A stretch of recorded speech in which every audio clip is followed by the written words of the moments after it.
Hi everyone, this is the Colors of Spring Shawl. The pattern is by Sarah Dawn's Designs, and it starts off as here center tab shawl that just expands out and forms almost a rectangular shawl. So it's actually quite an ingenious design. I'm really quite impressed by it, and I really like working on it because it has a garter section and then the lace section, and it just alternates. So once you learn the pattern, it's quite easy to follow. So this I started this, well, I used the a Stenli cake. So it's a cotton, 100% soft cotton. It's hard to see that what it says there, but it is 100% cotton cake. As you can see, this is how much is left over. I thought it would make a nice gradient for the shawl, but the color change was really long. In other words, each color each part of this is really quite long, so it takes quite some time for the color to change. So here it is. It's the other part of the label that got cut off. So it is 100% natural soft cotton. It's a little bit hard to work with because it has this 4 strands of almost thread together, so it does split a little bit, but it's very fine.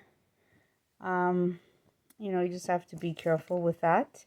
But so because the color change, I got bored with just looking at the same color. You can see it just started out with a very light pink in the center, and it got a little bit darker, but not very much. So I started adding beads to it, and I wish I had done that earlier, but I only had so many beads. So these are glass beads that I incorporated into the pattern, and it does lend itself well to that. As you can see, it just makes like makes a nice pattern, because if you do it at each of these repeats, it makes this nice little wavy pattern with the beads. So I did it in the kind of to outline the garter stitch. So, and then there's the I-cord bind off. So this took quite a bit of time to do because every stitch here is worked almost like 3-4 times, right? So you have to do an I-cord, bind off one, I-cord, bind off one. So that's how that works. And so here is a bigger view of that. So I chose this color because it fit in well with Judy's Creations butterfly mal for May. It was all in pinks, so I thought this would work well with that. So this was entered in that mal. It was also entered in Kathy's Something New mal, because this was, I just learned how to do this to add beads, because I decided to do this later. After I started the shawl, I didn't have the beads pre-strung. I know I could have cut the yarn and added beads, but there's a technique where you use a crochet hook and you add the beads to each stitch, to the exact stitch that you want. And it was actually quite fun to do that.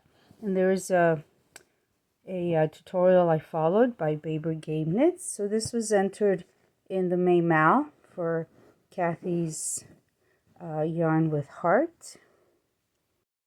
And this is actually the crochet hook I used. It's very tiny.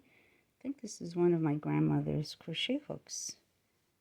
You see how tiny the head is. So it's just perfect for adding beads to yarn of this size. It is a, let's see,